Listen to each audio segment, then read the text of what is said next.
FatDag is a Weight Watchers leader in Indianapolis, Indiana. However, the views and opinions expressed during this podcast are his own. They do not represent the views of Weight Watchers. And now, here's your host and wingman, FatDag. Cheers.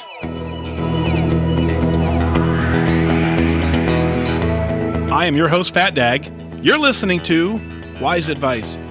My weight loss journey failed when I focused on how. It wasn't until I switched my focus to why that I truly transformed myself. Join the show on the web at fatdag.com and follow along on Facebook, Twitter, Instagram, and YouTube, all at Whys Advice. Send in your comments, your questions, your celebrations. I'll include them as part of the show. But before we dive in, remember, when you're out of points, stop eating points. Hey, I'm honored to be your wingman as we walk through this journey together because I believe in you. Well, hello there. Welcome to episode 264 of Whys Advice. Always good to hang out with you. Just before the show, we were live on Facebook, we're still live on Twitter, live on YouTube as well. So you can always catch the live show there. I found a way now, finally, to add the events to the FatDag Facebook page. So if you're following me on Facebook, I'm now adding the podcast events to the Facebook page. So you can click that you're interested, click that you're going, and then Facebook will remind you. Twitter always will remind you as well, but now Facebook gives you a chance to get a Facebook reminder as well. So go to the FatDag, facebook.com/. I think it's Whys Advice, and then like the page and click on the events and subscribe to the event. So you'll get a notification every time I create a new event there. So that's always good news. So finally, Facebook has got that fixed for me, make it a little easier. That's the number one. Follow along on Twitter at the Whys Advice account too. Let you know every time I commit to a show, and you get a 15-minute warning there. So thank you all for being here on the live show. You can certainly listen to the replays anytime you want in the Whys Advice app. Go to your app store, whether it be the Google Store or the Apple Store, and search for Whys Advice with FatDag. Download the free app, and then you can catch any show you want whenever you want. It makes it very easy to just kind of keep playing, to give you a daily dose and a reminder of what it is you're trying to accomplish and that it's possible. So thank you all for being here. Thanks to the Patreon community who've stepped up to continue to provide the financial support for this show. For as little as $1 a month, you can certainly keep this thing going, and I truly appreciate every single one of those dollars. It enables this whole thing to grow the way it has. Information coming soon on a couple new details that I've released into the Patreon community. So if you're looking for that, this is a teaser. If you're looking for a little extra, you got to hop in there. It'll cost you $1, but I think it's a great little community as well. So thank you for being a part of this. Episode 264 is a good one. I really want you to pay attention to this one. Not that I don't want you to pay attention to the rest, but there's an important message in the middle of this one that I believe we all need to hear, and I want to make sure that you do not miss the second episode here, or the second email here. So let's open the show with Tina. Tina writes in out of Charlotte, North Carolina. She said, Mike, in response to your call for complacency emails, here I am. In 2013, I lost 49-point-something pounds. It put me right around 199. I was thrilled. I was in to Wonderland. After this, I made some major life changes, separating from my husband, moving on with life, dating, having all the fun that I felt restricted from in my marriage. I looked good. I was the queen of complacency, and of course, I quit WW and I gained 65 pounds. So this past summer, I returned to what works. As so many do, my on-again, off-again relationship with WW returned. I have found a lifestyle change that works for me, and I'm basically hovering right around 200 now. On Saturday, I went to 199.7 on my home scale. Woohoo! But right back up again. My official weight loss is at 63.8 pounds. I have done the program so many times over the years, on and off for more than about 25 years. I have never made goal. My heart now is different. Thanks to some major brain work, I have a totally different mindset than ever before. I want it so much more this time, and I know it can be done. But there's this nagging voice, the one that says, I will get complacent again, if not at 199, maybe at 179 or 175. Not where I really need to go. So how do I get this mean girl to shut up? since last Monday. I've been doing the 21-day fix with Beachbody. That means 30 minutes of pretty full-on exercise daily. I'm on day 12. I am very obviously building muscle, and I'm hungry. I've eaten more than I should have of the wrong things, and I know that. I'm staying about the same on the scale, but I can feel the changes in my body. I'm not upset about the lack of scale movement.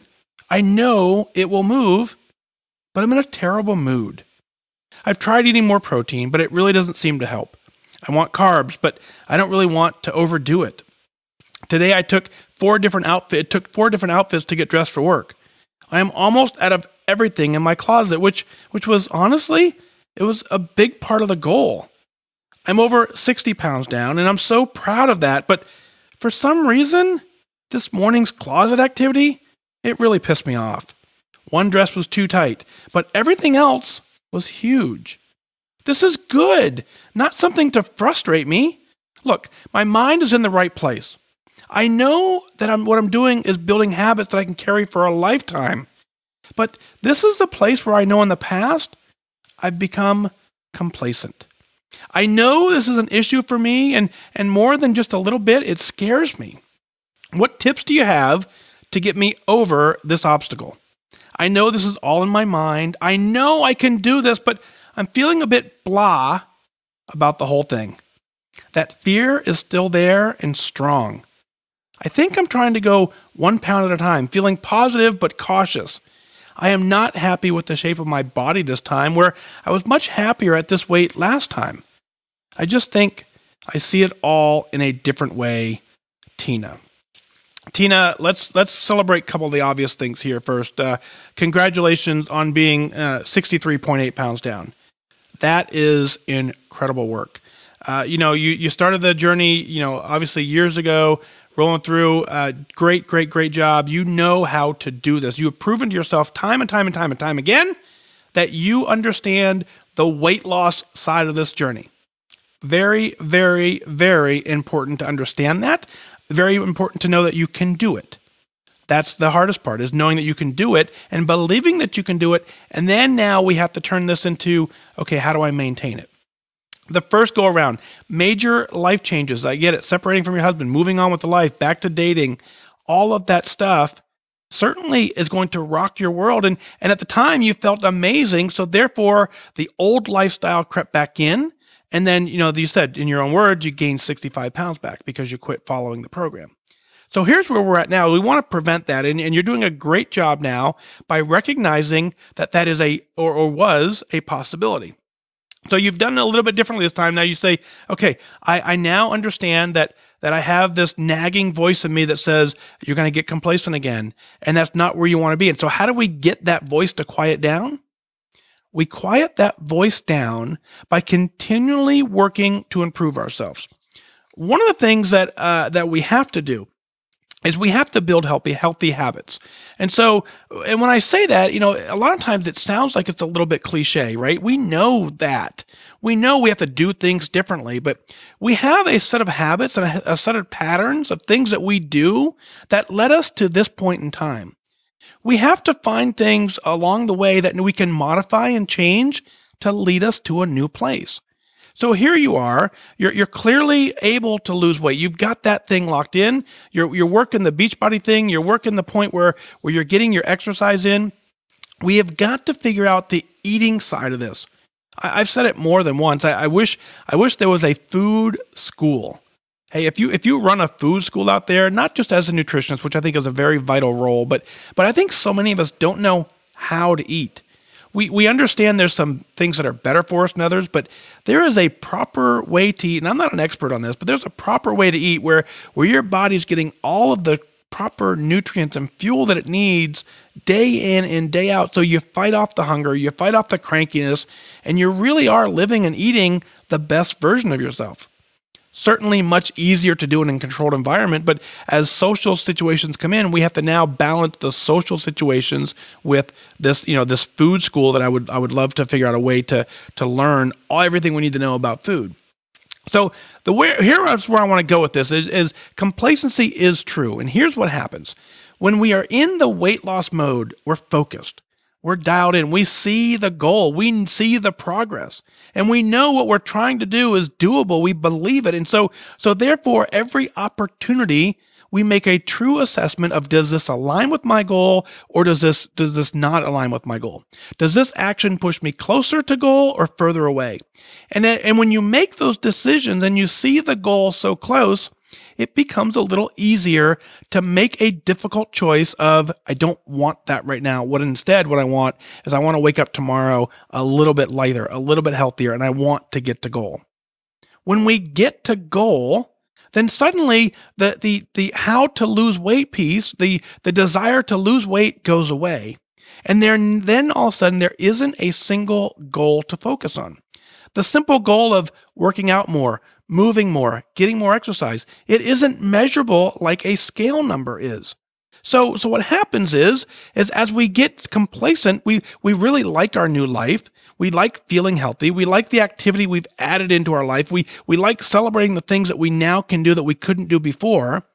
But there isn't that last bit of, do I want to do this to get closer to a goal or push myself further away? And so we need to come up with something in your journey that motivates you a similar or same way that the losing weight did. A lot of people add in exercise and you start tracking it. And so you can't have a goal of exercise more. You have to do something like what you're doing with Beachbody. It's like, okay, I'm going to do a 21-day fix. Okay, I'm on day 12. I want to get through day 13. I want to get through day 14. And so you ramp that up. And then when you get that program completed, you're going to have to find a new goal. So constantly evaluating the things that are going right, adding attendance goals for things that build healthy habits, and completely changing your life is what you're after. If you want to revert back into the things that you did prior to starting this journey, you know where that ends up.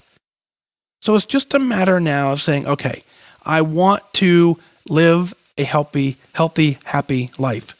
You have to define that. You have to quantify that. And you have to use something that you can truly measure so that you can determine if you are able to push forward towards that, continuing to push forward and making it happen. The fear will always be here. It will always be strong. And I think, I would love to talk to a lifetime member who's been lifetime at goal for 10, 15 years. Because I believe that there are still periods of time in their life when they still wrestle with making the right decision. So here I am, I've been soda free now for I think about 4 years.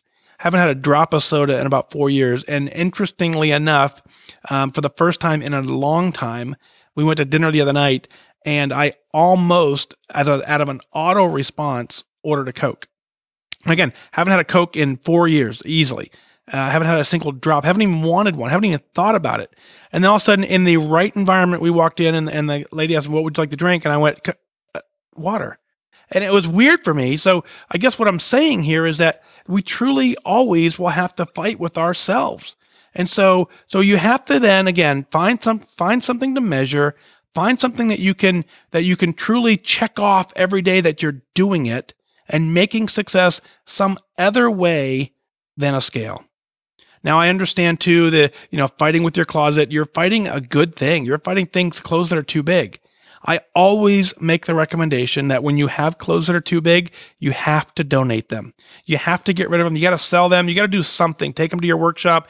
Something you have to do with them because something that is too big will always fit. And so what happens is as you when we start to slip and you had that fear of going back, and then you can revert back to an entire closet that fits you, then suddenly before you realize it, the stuff in the closet becomes too tight. And at one point it was too big. So I always say the second it becomes too big, it's got to go. And then that is a quick little subtle reminder that, okay, I can reel this thing back in rather than growing back into it. So very, very good. Keep doing this thing all the time. You got this. You really, really can do this. Those little non-scale victories, those little things every single day that you're now doing that you couldn't do, you've got to capture them. You've got to write them down. You've got to celebrate every single one of them. Why? Because you earned every single one of them. congratulations on an amazing life. Congratulations on 63.8 pounds down. Congratulations on doing it. Celebrate that. You've done amazing work, so keep it up. Thanks for writing in for sure. Folks, this next email comes in from Amy out of Michigan, and she says, "Hi, Mike. Hey, I've been meaning to write in for a while. I hope my story can help someone else. Even if you don't read it, I know putting it down on paper will help me a little too. I'm sorry that it's so long. My backstory. You and I actually have some things in common. I, like you, was an Air Force recruiter. I retired in 2014 as a flight chief.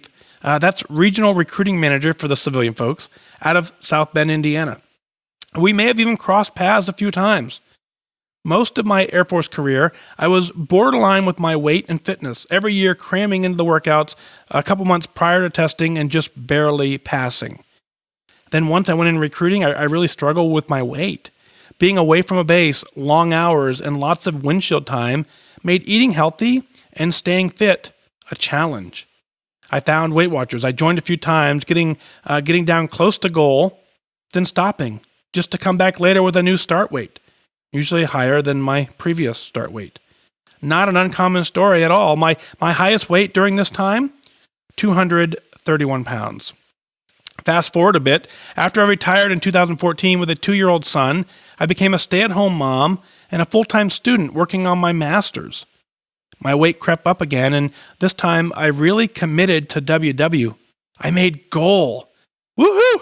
Hey, and I maintained it for quite a while. Then, when I was about 6 months from finishing my degree, my husband lost his job. Since I had a higher income potential, we decided that I would go back to work and he would stay home. Our son was about 3 years old at the time and recently diagnosed with autism, so we felt it was important for one of us to stay home if we could make it work. This worked for us.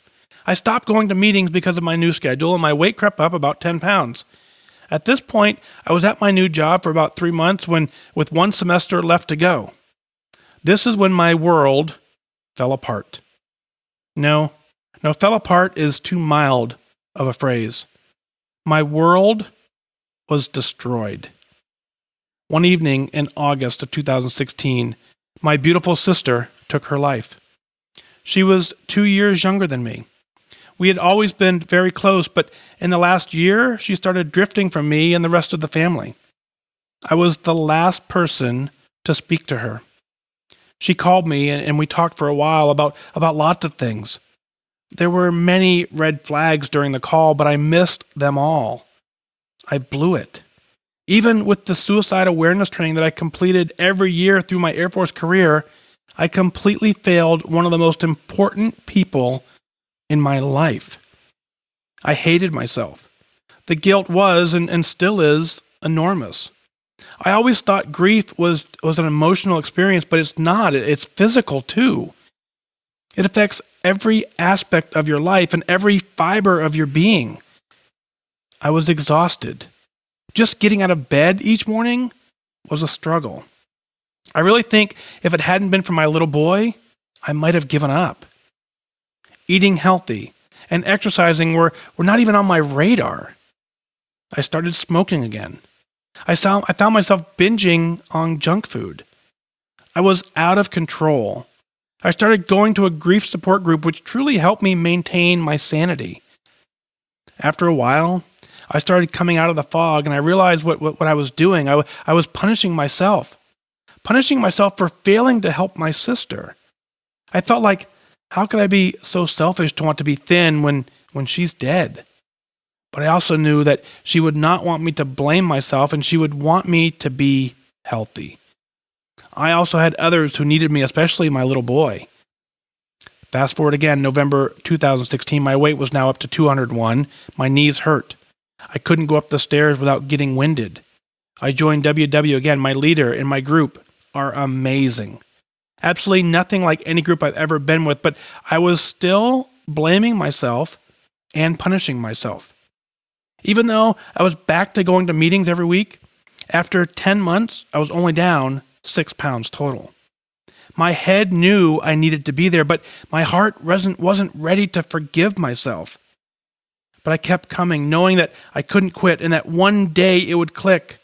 It was my lifeline. It finally started to click this January, and I'm now down 28.8 pounds, and I'm 6 pounds away from being back to lifetime. I still have bad days, but I can move past them quicker now. I know that grief will be with me until the day that I see her again, so I cannot let that rule my life. When the grief hits, I acknowledge it. I deal with it, and then get back to doing what I need to do for myself and for the people I love who are still here with me. I have realized that this life is so precious and so fragile. I cannot take it for granted. I used to see exercising as something that I had to do to make up for the junk that I was eating. Now, I see exercise as a way to celebrate and honor my body and everything that it can do. I look at food differently now, too. I want good, healthy food to fuel my body. Sure, occasionally I have a treat, but in moderation and infrequently. There are more special that way too as well. I get back to goal and I can't get back to lifetime. Even if I have a gain and have to pay for a meeting for a while again, that's okay. Ups and downs are all part of life. I'm in WW for life, not just to make goal. Thanks for listening. Thank you for creating this group and for all the support you give to other WW members, and especially for everything you are doing for our brothers and sisters in arms who struggle with their weight. Amy, the incredible strength that it took for you to put this in paper and willing to share it with us here says an awful lot about you. And so, first and foremost, I thank you for opening up and for sharing so that other people can help and go through this with you. My heart breaks for you. When I read your email, my heart sunk. And so, your sister, an amazing gal, had you for support, and you provided a tremendous amount of support. I don't want you to even for a second not believe that. I understand what you said, and for those of you who may not know, but in the military world, we go through so much training on suicide prevention, suicide awareness, but that doesn't make us invincible. That doesn't make us responsible for shouldering and for carrying the burden of someone else. And so there's nothing that you could have done differently. Everything that you did was a tremendous help, and it just was not able, for herself was not able to overcome that. So again, I understand the grief, I understand the pain, and I understand where you feel the responsibility relies on you. But what I can tell you is you provided comfort to her in those last hours, and so you've got to be proud of that piece that you have that going for you. And so I want to take just a minute and pause and say this is a very real deal. I'm going to put it in the show notes, but the hotline, suicide hotline prevention number is 1-800-273-8255.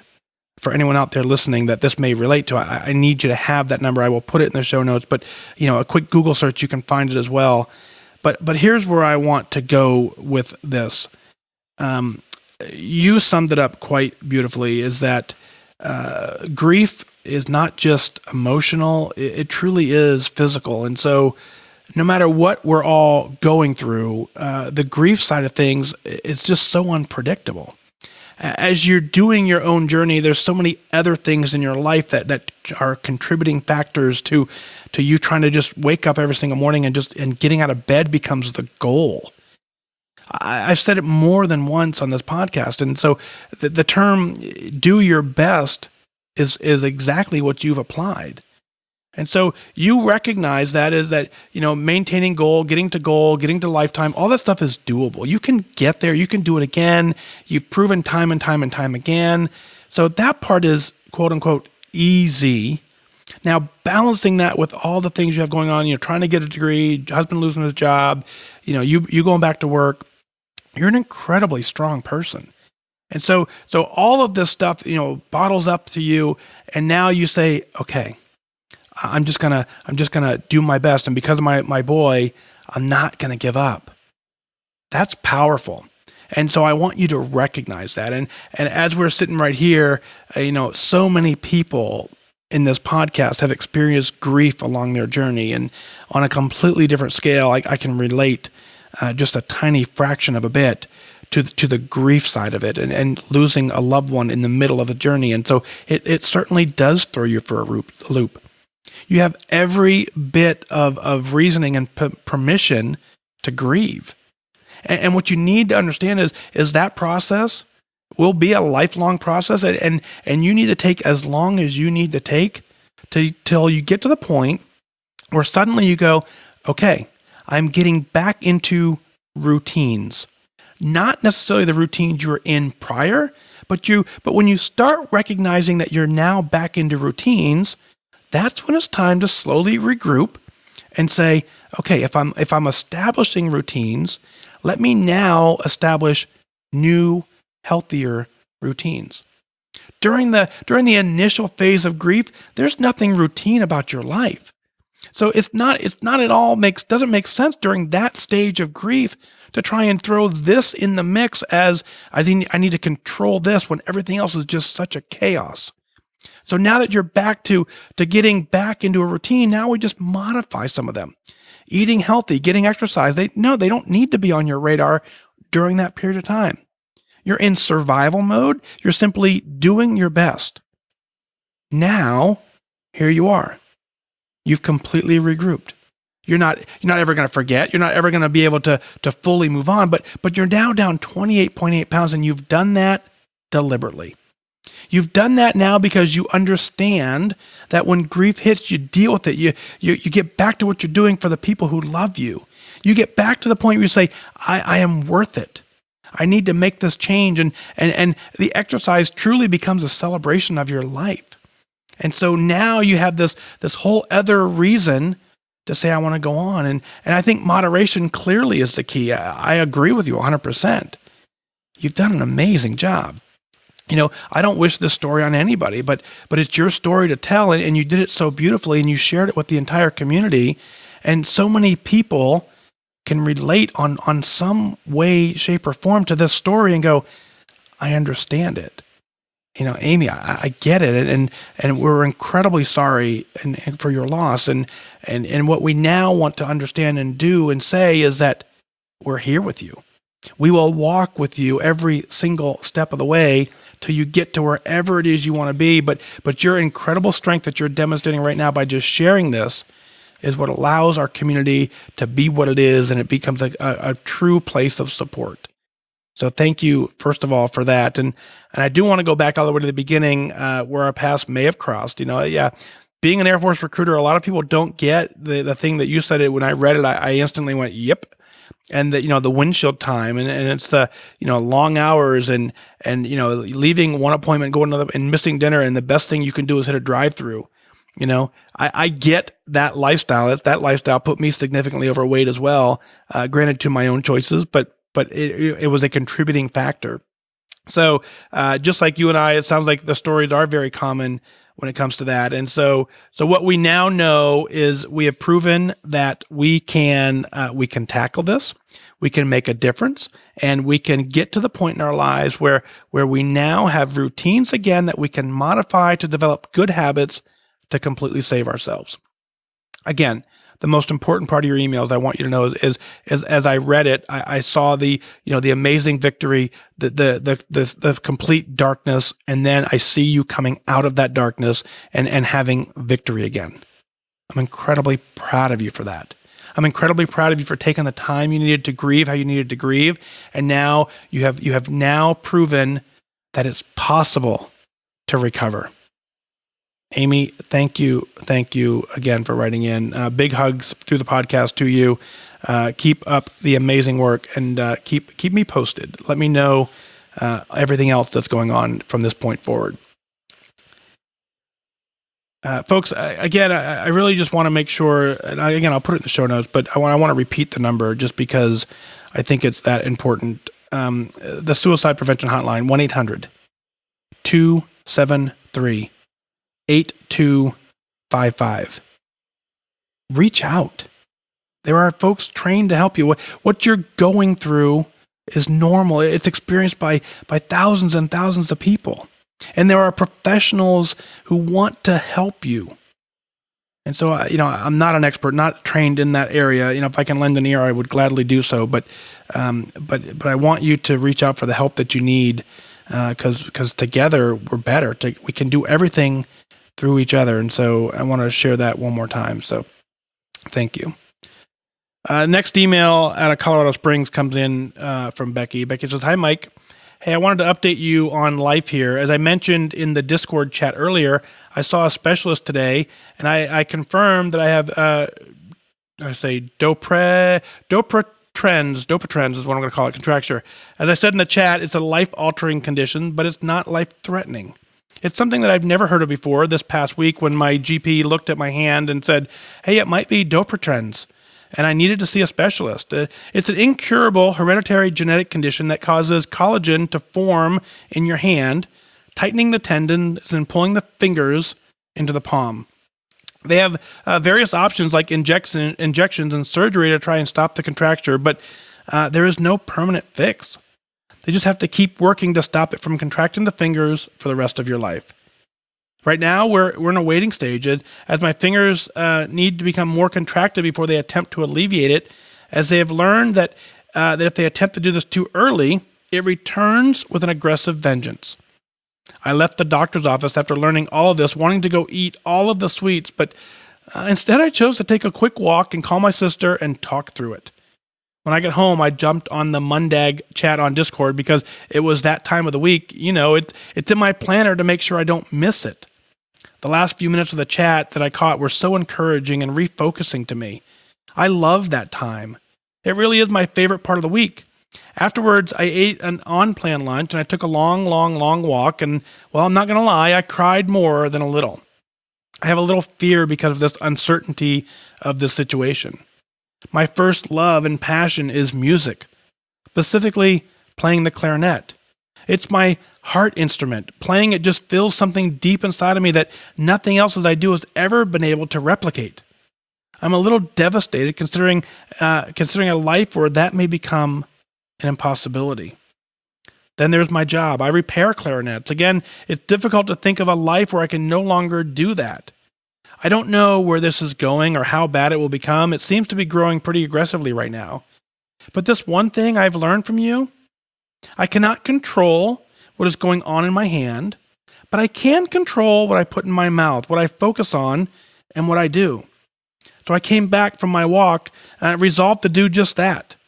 I'm going to focus on what I can control and leave the rest in God's hands. Thank you for these podcasts, for the tools that you've given us to help us along this journey. Thank you for creating a community that is there to encourage and support my fellow wingmen. They're some of the most incredible people. I'm sure I'm glad that you're all here with me as I enter this step into the great unknown. As Marcia said, I love you all. Well, not love, but love. This team is awesome. Here's to good focus, Becky. And Becky, we nicknamed Becky as Miss Mint in our Discord chat. So as in Miss Encouragement. Becky, let's go to all the way to your email and dig deep. And so, incredibly, again, heartbroken to hear that a lifelong passion of yours potentially now is going to be altered. And what I think is you're focusing on that. I get it, right? And I understand that the thought of losing that becomes the focus. And what I want you to understand, I want you to know, is there are so many amazing people on this planet that have completely reinvented themselves with the abilities that they've been given. You've been given some incredible ability. And so now that tool and talent, your mind is never going to forget that. So I'm confident and positive that as you continue to progress through this, you're going to find something that is going to fill a different need in this world, and you're going to thrive and survive as a result. I'm fully confident in that. And I want you to look in that direction, knowing that there will be something down the road that will enable you to get as much joy and pleasure as you have now. I understand the frustration. I understand the uncertainty. I understand the just letting it all go out and cry it out. Sometimes there's nothing better. I get that. And that is very incredibly therapeutic to do that. But here's where we're at. We've been dealt something that now we have to now go, I'm going to tackle this. I'm going to meet it head on, and I'm going to take what comes at me. I still can make the best choices possible when it comes to eating.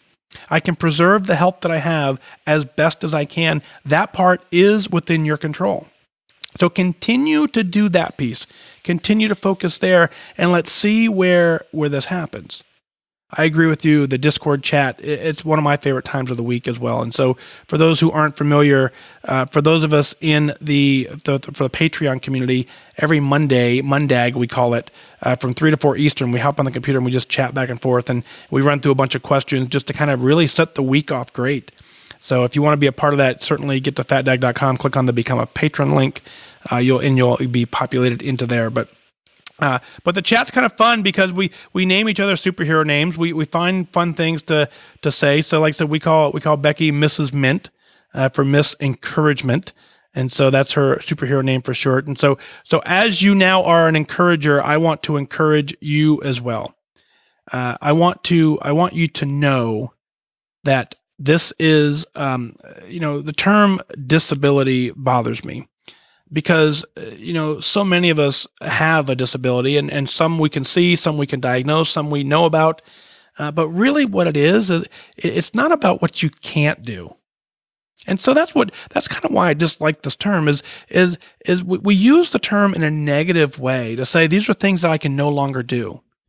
Well, heck, there's a whole list of a gazillion things that you can do that we need to diagnose you with. So I'm going to re-diagnose you with the ability to do something amazing and do something awesome with the time, skill, and talent that you have. You're full of time and talent. So yes, the limitation potentially that may come down the road doesn't have to stop you. You have to then reinvent yourself, find a way to use your brain, and maybe you're going to be the next inventor of something amazing that helps other people who are in this exact scenario. Because now you have an additional skill that you can bring to the table, and because your love and your passion for the instrument really now enables you to find a way to make it work. I don't know what the answer is, but what I know is that you have the ability. You've been given an ability that is needed. And you're going to solve some sort of problem with this because you're not going to let this defeat you, because the group of wingmen that you've decided to hang out with has got your back. We're here for you. We're completely here for you. We're gonna do whatever we can along the way to continue to remind you that you're awesome and that you can get to the point where you can do whatever you want to do. Leave it in God's hands. If you're spiritual, I know you are. If the rest of you are or aren't spiritual, there is a higher calling. Whatever you want to answer to, that higher calling is now telling us that this is a new path for you. Embrace it. Let's go running into it with open arms, and let's find the solution and get to the point where we can celebrate. Celebrating is where it's always at. Celebrating is the piece that we all do. And it doesn't matter if you want to celebrate getting goal, you want to celebrate joining, you want to celebrate your first 1 pound loss, you want to celebrate your first 5 pound loss. The importance along this journey is to refocus every chance you get and look for the positive. Don't let your disability define you. Take your disability and call it an ability. Find now what you are good at. Get rid of the things that you're not good at. Don't worry about it. We've all got a list of things we're not good at. I don't want you focusing there. I want you focusing on the things you're great at and celebrating every chance of the way, every possible thing that you can celebrate. Jump up and down and celebrate them. Celebrate with your friends, celebrate with your family, celebrate in the community. Whatever it is, the more you celebrate, the more you're going to look for ways to celebrate. When we come back to our chat on Monday, Mondag, I'll open the questions with, what do you want to celebrate this week? And you better have an answer. Because celebrating often is therapeutic, and it forces you to look for other ways to celebrate. So folks, what is it that you're celebrating? Let's share it on the air. Go to fatdag.com, click on the Whys Advice podcast link, send in the celebrations. I want to hear them. I want to read them. Send in your comments. Again, your questions. I'll work them in as part of the show. I really want you to email in your celebrations. I want you to email in your questions, your comments, because I want you to be proud of what you're doing. And I want you to take the time to express it so that other people can benefit as well. When you take the time to write in, so many people have said this. What we've done is we built a community of people who get each other. And so this community reminds each other that what we're walking through is life. Life sometimes is hard. There is no question about it. The things we talk about on this podcast is, they're not things that we want to deal with, but the true reality is we all have to face something like it. And when we know that other people are winners, and other people have found the way to celebrate their abilities, and other people have now found a way to regroup, other people have found a way to take new routines and continue to thrive through the face of complete devastation, then suddenly that light burns just a little bit brighter. And we say, well, if they can do it, then I'm willing to try. And if you're willing to try, you can do whatever it is you have the ability to do. Folks, that's going to do it for this time. Remember that losing weight and getting healthy has nothing to do with luck. You have to remain disciplined and focused. Set your sights on your goal and go after it. On behalf of my co-producers, Heather and Lisa, we wish you good focus.